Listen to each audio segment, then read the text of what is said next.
Okay, so I'm pretty much going to present to you guys what I gathered about the Galaxy S5 that should be coming out soon. And I've been doing some reading for the past couple months, and I just want to go over some basic things here, okay? This is what I gathered so far, okay? I'm going to do everything in layman terms, so the average user can pretty much understand. But first thing here is I'm going to do like a Galaxy S4 kind of versus a Galaxy S5, so... just to start off with the launch date, there's a lot of rumors and speculation when it's actually coming out. But let's just look at this. S3 came out in May of 2012. S4 came out in April of 2013, almost exactly a year later. Now the S5 is pretty much going to be coming out between April or March of this year. The thing is, there has been some phone gurus saying, oh, it's going to come out like in February after the Mobile World Congress exposition that's going to happen in Barcelona, Spain on starting February 24th. Some of these gurus are saying it's going to come out the day before, so like February 23rd. But in my opinion, it's not going to happen because you can see a Samsung executive VP of mobile businesses said that the Galaxy S5 is going to come out in the month of April, or March or April. And I'm going to take her word for it too, because I pretty much suspect that they're in like mass production of these S5s, and it's just not going to be enough time, it's going to be sold out pretty much if they show it in February, the day before the Mobile World Congress exhibition. And what is the Mobile World Congress exhibition? It's basically the largest exposition for like the mobile industry, and there's going to be a lot of like prominent executives appearing and doing conferences and pretty much everything. And I'll have the link in the descriptions, everything in the descriptions. Here's a preview of the MWC. I'll have a link below. So anyways, I'm moving on. So basically, so far what's rumored is there's going to be two versions or two flavors of the Galaxy S5. There's going to be a standard and a premium. Probably one's going to be like with the plastic body, and the other's probably going to have some kind of metal, maybe aluminum or steel, or it might have a combination. Very similar to the iPhone 5C, which is the plastic version, and you have the iPhone 5S, which is the more expensive, the metal version. Also, between the two versions of the standard and premium, we may have one with, the standard version may come with plastic and some other features and stuff, maybe not as good as the premium. The premium may have, more particular features or something under the hood that's going to be a little bit more advanced. But as of right now, nobody really knows. Also, just to take note, the S5 will have other variants, such as the Mini and the Zoom, that will come out probably around May or June of 2014.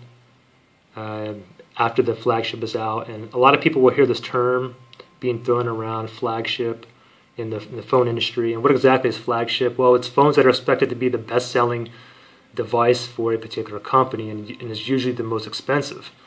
Samsung's new flagship is obviously it's going to be the Galaxy S5. iPhone is the iPhone 5. And let's go down to the basically the look and the design. As you guys know, the S3 and S4 look pretty much exactly the same. The S4 is basically lighter, thinner, and smaller, but the screen is larger. And let me give you an example. The screen is larger, but the phone is a little bit smaller. So for instance, like here's a Galaxy S4, and the screen, okay, now if you look at the actual physical size of the phone, you can see it's quite large, but the screen size is only the screen, guys. So the S4 is slightly smaller than the S3, but the screen size is bigger. Basically, I'm using S3 right now for the camera, but the S3, it's like this area here where the home button is, it's a little bit bigger. Okay, and then let's move on to, and this also, no one knows the exact look of the S5. I think the S5 is pretty much going to look just like this here. This is kind of like rumored, but I think this is going to be very, very similar to here. There's going to be like no physical button. It's pretty much going to look just like this. And the thing is, the S5, it has to come out with a new appearance. It can't be similar to the S3 and S4, or it's going to be a total bomb. So, I mean, Samsung knows that. Everybody knows that. They have to change the physical appearance of the phone. Let's see. Okay, screen size. Okay, and you see the S3 was 4.8 inches. The S4 was 5 inches. And the S5 is rumored to be about 5.25, maybe 5.2 inches. And like I said earlier, that the S5 may not, and it probably won't have a physical home button. And that's why the phone is probably going to be about the same size as the S4. The S5 is going to be the same size as the S4, except all this down here where the home button is, this is probably going to be part of the screen. And up here as well, it'll probably go higher up. So maybe the phone will be a little bit smaller in physical size, but the screen will be bigger, because a lot of this, this blank area, there's a lot of space to make the screen as well.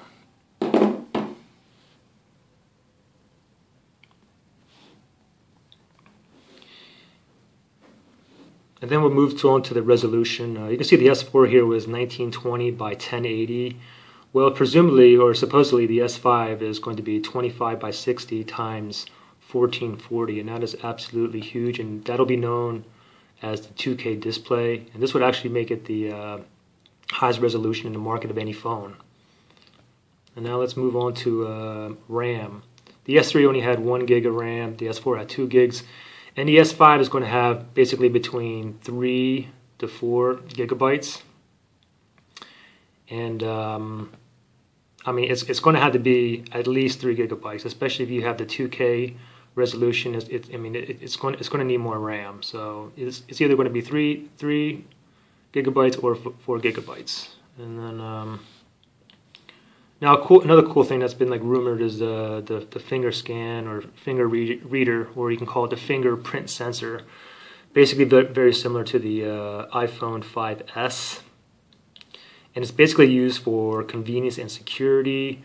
I think this would be a great feature to have. I mean, it'd just be easier than, you know, always pushing a passcode in and stuff like that. You just basically place your finger onto the sensor and it'll let you into your phone. And this is good too.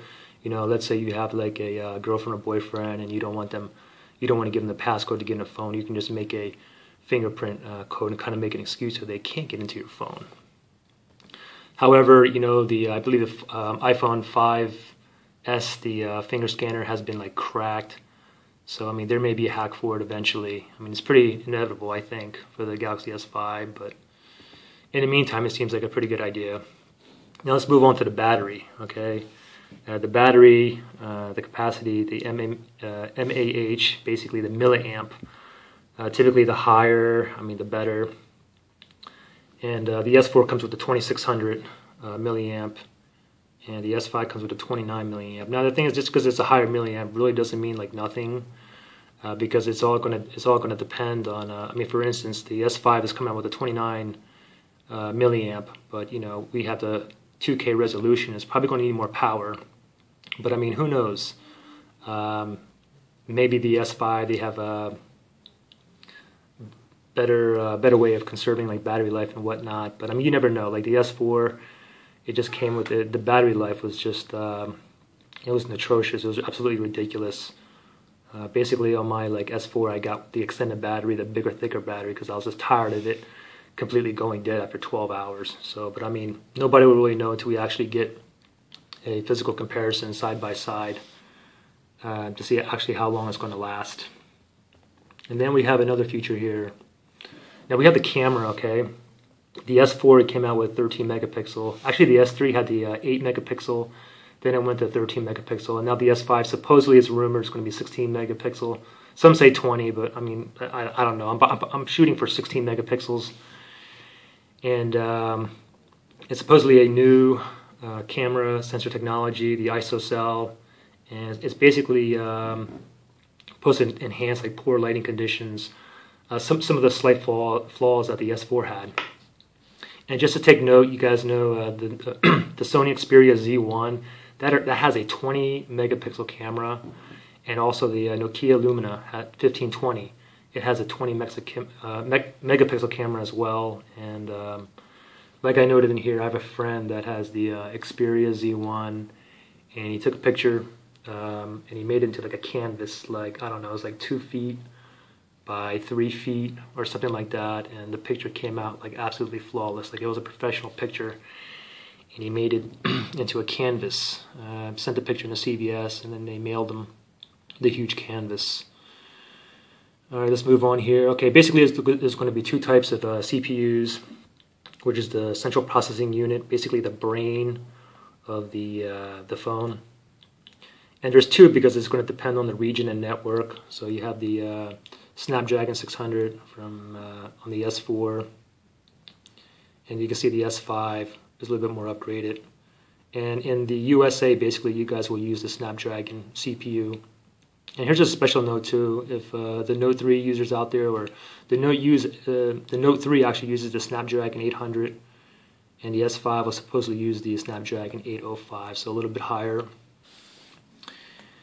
And then we'll go down to the OS, the actual Android operating system, and you can see the S4 uses the 4.3 Jelly Bean, and then the Android, or the S5 is going to be using, supposedly it's going to be using, actually I think that's confirmed, but it's going to be using the 4.4 KitKat, which is basically an upgrade from the 4.3. It's going to be the latest, it is the latest OS, and it looks pretty much exactly the same as the Jelly Bean. I didn't really see a difference, but there's more things like under the hood, you know, smart dollars, like a really cool feature.